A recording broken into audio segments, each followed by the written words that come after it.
Now is New Jersey Congressman Tom Malinowski, a Democratic member of the House Foreign Affairs, Transportation and Infrastructure and Homeland Security Committees. Welcome back to the broadcast. It's good to see you. So let's get into this with President Biden, who, as you know, heads to Brussels this week to meet with the NATO leaders. So what is the goal of this trip in your eyes, and what do you want to see come out of it?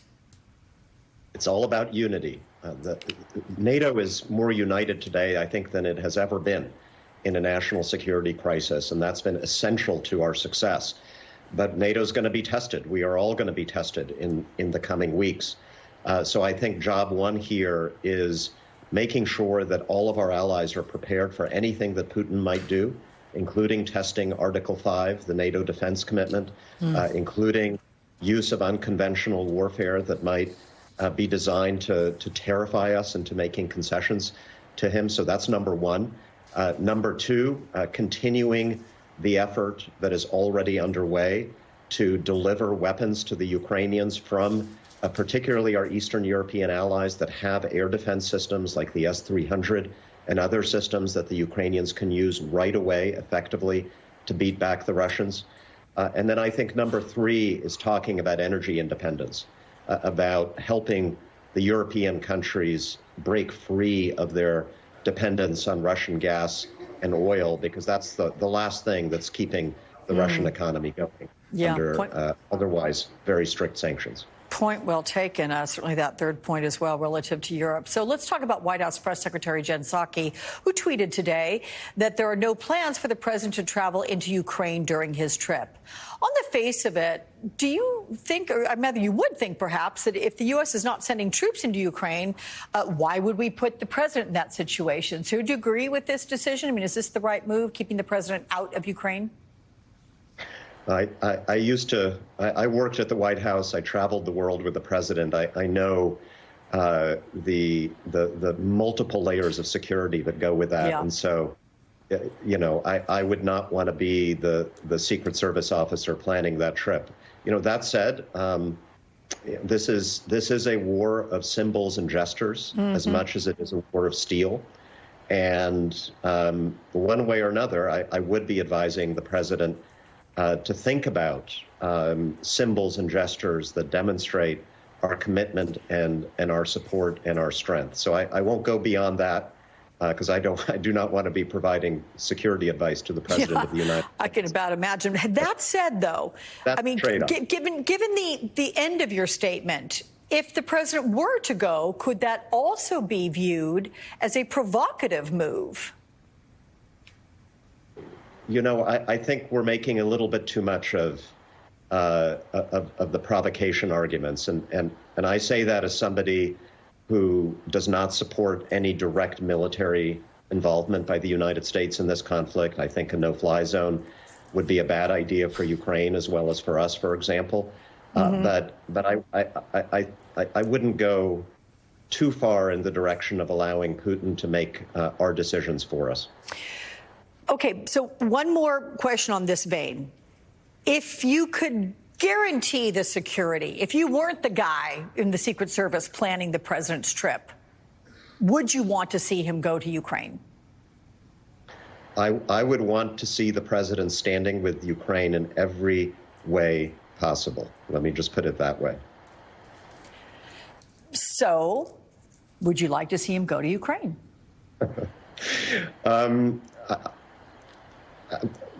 Yes, of course, but you're asking me to not take into account the president's security, which in the real world you have to take into account. But beyond that, yes, the symbolism.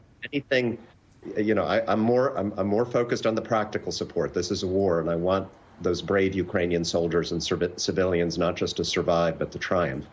But you know, we are also trying to rally the American people and the people of the world in defense of freedom, and symbols do matter. So, but I can't set aside the security issue in advising Joe Biden what to do. So it's kind of a theoretical. Understandably.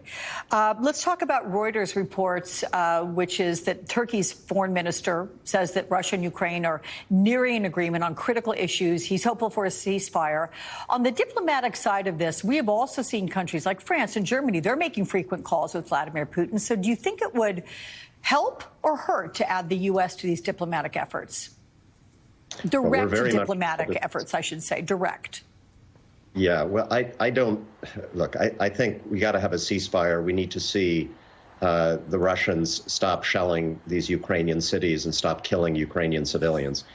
President Biden had multiple conversations with Putin before the war. We told Putin exactly what we would do if he made this mistake. We're now doing it. I think, I know the administration is in touch with third countries that have been talking to the Russians. I don't think there's much to be gained by having some sort of Putin-Biden summit without any realistic expectation, without any sense from the Russians that they are prepared to stop this daily bombardment. If we get to that point, then yeah, of course, I'd support any diplomatic effort that would lead to the result that we want. But right now, we got to focus on beating them in the field so that they feel like they've got an incentive to have that kind of conversation. And to that extent, Congress has pushed, the president has signed a lot of military funding for Ukraine. Is there any sense among your colleagues that there's room for more diplomatic considerations from the U.S. side, that all this military aid somewhat overshadows even modest discussions of diplomacy?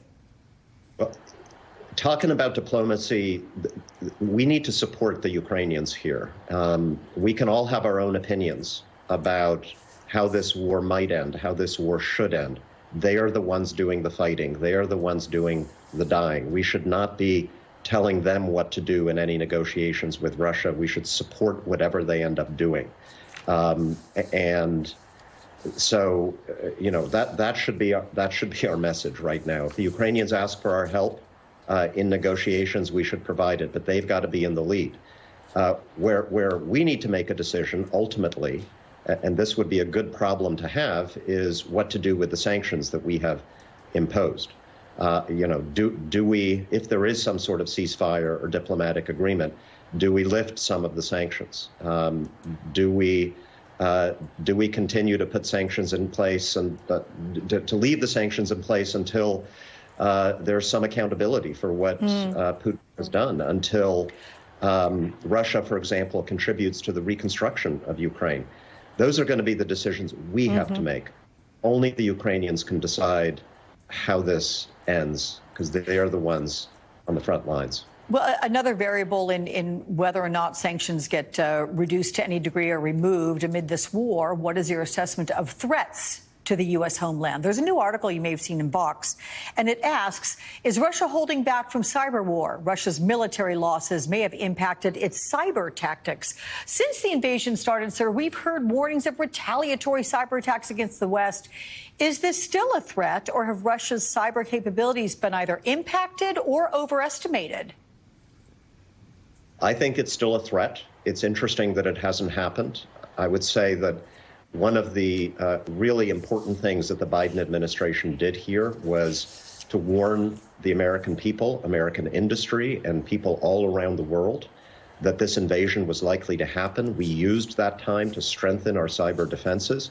We've also, the Russians understand very well that we also have very strong cyber offense, so that if they were to hit us, if they were to hit a critical utility or a pipeline, or something important in the United States, we could, and I believe would, do exactly the same thing to them.